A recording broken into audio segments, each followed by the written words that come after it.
दिए गए ग्राफ के आधार पर बहुपद y=px के शून्यकों की संख्या ज्ञात करने के लिए हम लोग क्या करेंगे, इस वीडियो में यह जानेंगे।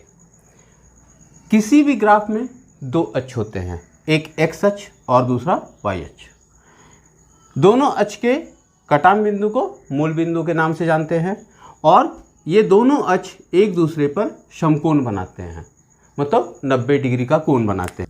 अब देखिए, मान लो कि यह y=px का एक ग्राफ है, ठीक है। यह ग्राफ x अक्ष को कितनी बार प्रतिच्छेद कर रहा है, आप इसको गिन पा रहे होंगे। आप देख रहे हैं कि यह ग्राफ x अक्ष को 3 बार प्रतिच्छेद कर रहा है, इसलिए शून्यकों की संख्या क्या हो गई, शून्यकों की संख्या बराबर 3, ठीक है, होगी। इसी प्रकार से अगर हम लोग एक और ग्राफ लें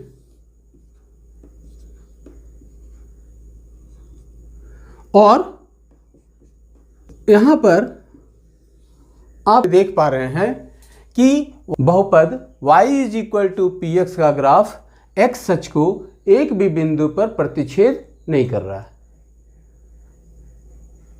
और अगर यह एक भी बिंदु पर प्रतिच्छेद नहीं कर रहा है, इसका मतलब यहां शून्यकों की संख्या क्या होगी, शून्यकों की संख्या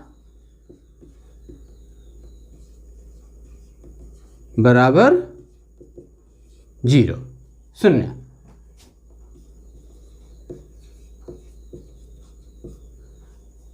समझ आ रहा है? तो हम लोगों को क्या ध्यान देना है, हम लोगों को यह ध्यान देना है कि बहुपद y=px का ग्राफ x अक्ष को कितनी बार प्रतिच्छेद कर रहा है।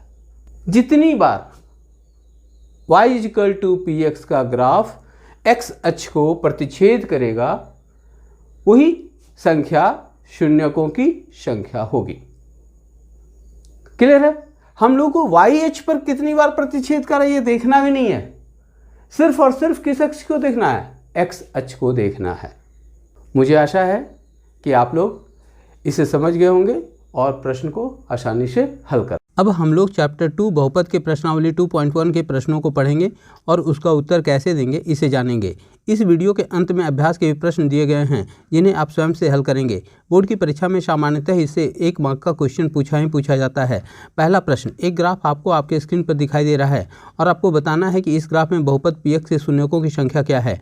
आप देख रहे हैं कि इस ग्राफ में बहुपद px का ग्राफ x अक्ष को 3 बिंदुओं पर प्रतिच्छेद कर रहा है, इसलिए बहुपद के शून्यकों की संख्या 3 होगी। दूसरा प्रश्न, इस ग्राफ में आपको बताना है कि बहुपद के शून्यकों की संख्या क्या है। आप देख रहे हैं कि इस ग्राफ में बहुपद px का ग्राफ x अक्ष को 4 बिंदुओं पर प्रतिच्छेद कर रहा है, इसलिए बहुपद के शून्यकों की संख्या 4 होगी।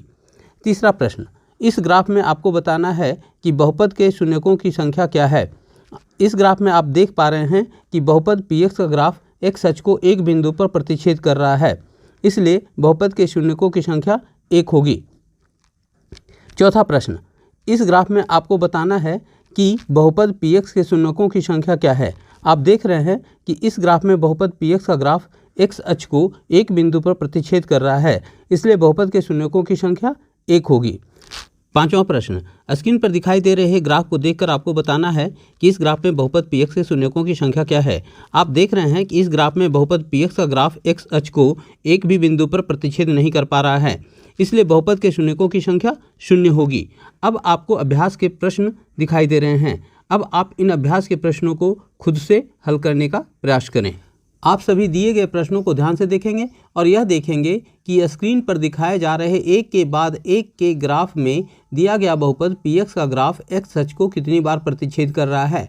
बहुपद px का ग्राफ x अक्ष को जितनी बार प्रतिच्छेद करेगा उस ग्राफ के लिए बहुपद के शून्यकों की संख्या वही होगी। उत्तर आप इसके कमेंट बॉक्स में ज़रूर डालें और साथ ही यह भी बताएं कि यह वीडियो आपको कैसा लगा। इस वीडियो को आप अपने दोस्तों रिश्तेदारों को शेयर करें ताकि कक्षा 10 के सभी बच्चे 1 नंबर के इस क्वेश्चन को आसानी से हल करना समझ पाएं और खुद से अभ्यास कर लें।